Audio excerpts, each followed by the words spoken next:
दोस्तों आज हम जानेंगे डरावनी और कुछ अजीबोगरीब किस्से जो कि सच में आधारित है।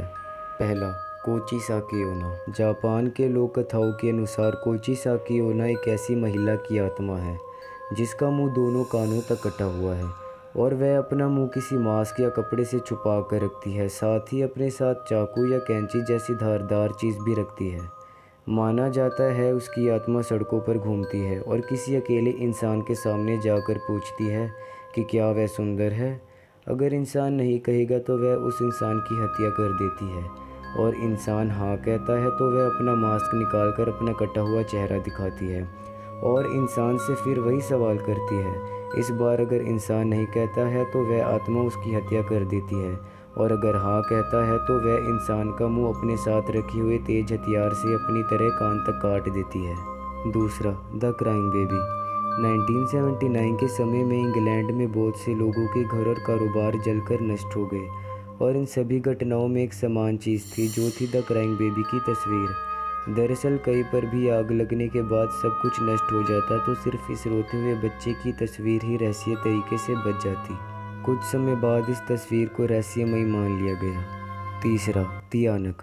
तियानक फिलीपीन लोक कथाओं के अनुसार ऐसा प्राणी है जो छोटे बच्चे के रूप में होता है और रात के समय में घने जंगलों में रोने की आवाज़ निकालकर लोगों को अपनी तरफ आकर्षित करता है। लोग जब उसकी तरफ जाते हैं और उसकी मदद करने की कोशिश करते हैं तो यह अपने असली रूप में आता है और इंसान को मार देता है। चौथा, टोमिनोज हेल।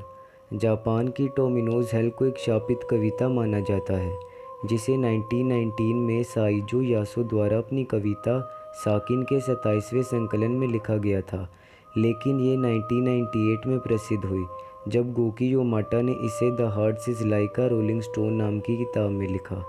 यह कविता टोमिनो नाम के व्यक्ति की है जो मरकर नर्क में चला जाता है।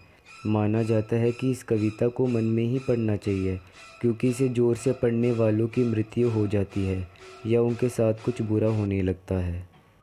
पांचवा, नेल्बा।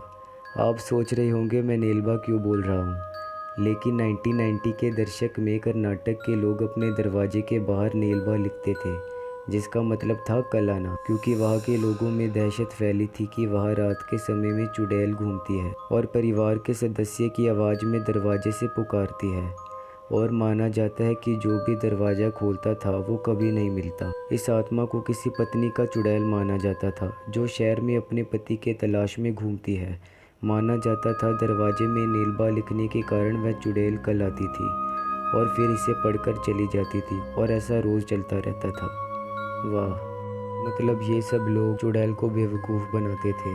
छेवा, रॉबर्ट द डॉल। एनाबेले की तरह ही रॉबर्ट द डॉल को भी एक शापित का भूतिया गुड़िया माना जाता है। यह गुड़िया फ्लोरिडा के पेंटर रॉबर्ट यूजीनी ओटो की थी। माना जाता है कि इस गुड़िया में खुद ही चलने, चेहरे के भाव बदलने और हंसने की क्षमता है। इस गुड़िया को ईस्ट मार्टेलो म्यूज़ियम में रखा गया है, लेकिन माना जाता है जब इसे देखने जाए तो इसकी बुराई नहीं करनी चाहिए वरना ये दुर्भाग्य लाता है। अगर ये वीडियो आपको अच्छा लगा हो और न्यू वीडियोस के लिए हमारे चैनल आयस फैक्ट्स को ज़रूर सब्सक्राइब करिएगा।